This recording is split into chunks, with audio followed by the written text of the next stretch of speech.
नाज़रीन, मीरपुर बठोरो में धरती टीवी जे सॾ ते सकाफ़ती सरगर्मियूं जारी आहिनि, जिते फनकारनि ऐं सुगड़नि बेत डोर ऐं साज़न वसीले सिंध जी सकाफ़त के भरपूर भेटा पेश कई। रिपोर्ट करे रहियो आहे अशरफ चांडियो। इल्म प्रायो सिंध संवारियो जी सिरी हेठि धरती टीवी पारां ऐलान 5 डिसंबर ते जेको सकाफ़ती ॾियारो मल्हाए पियो वञे, उन सिलसिले में हिते ॻोठ भलूकोली में असां मौजूदु आहियूं, जिते हिकु शानदार प्रोग्राम मुनक़द कयो वियो आहे। उन सिलसिले में असां अचो त हुन सां ॻाल्हि ॿोल करियूं त 5 डिसंबर जे हवाले सां हुनखे कीअं मल्हाईंदा। इल्म प्रायो सिंध संवारियो जे सिरे हेठि जेको धरती टीवी ऐं ॿी सिंधी मीडिया ॾियारो रखियो आहे 5 डिसंबर ते, असां इन जी भरपूर आजां करियूं था।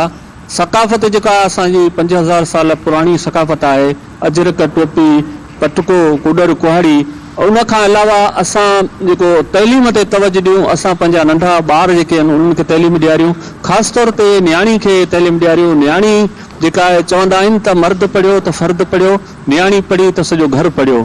जेको असां वधि खां वधि पंहिंजे बचड़नि खे तइलीम ॾियारियूं, ऐं जेका इंसानु जेको तइलीम नथो पिराए उहो पोइते रहिजी थो वञे।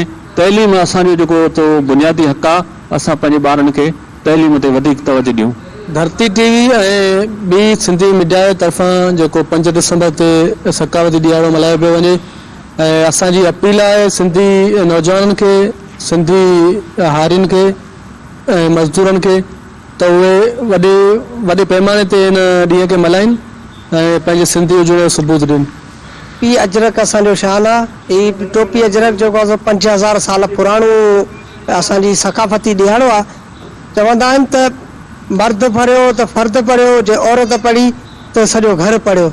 असांखे खपे त असीं पंहिंजा नंढा ॿार ऐं जेके न्याणियूं आहिनि वधि खां वधि उन्हनि खे पढ़ाए इल्मु करायो। टोपी अजरक असांजो शान आहे। असीं 5 तारीख़ ते भरपूर ॾियारो मल्हाईंदासीं ॻोठ भलूकोली सां।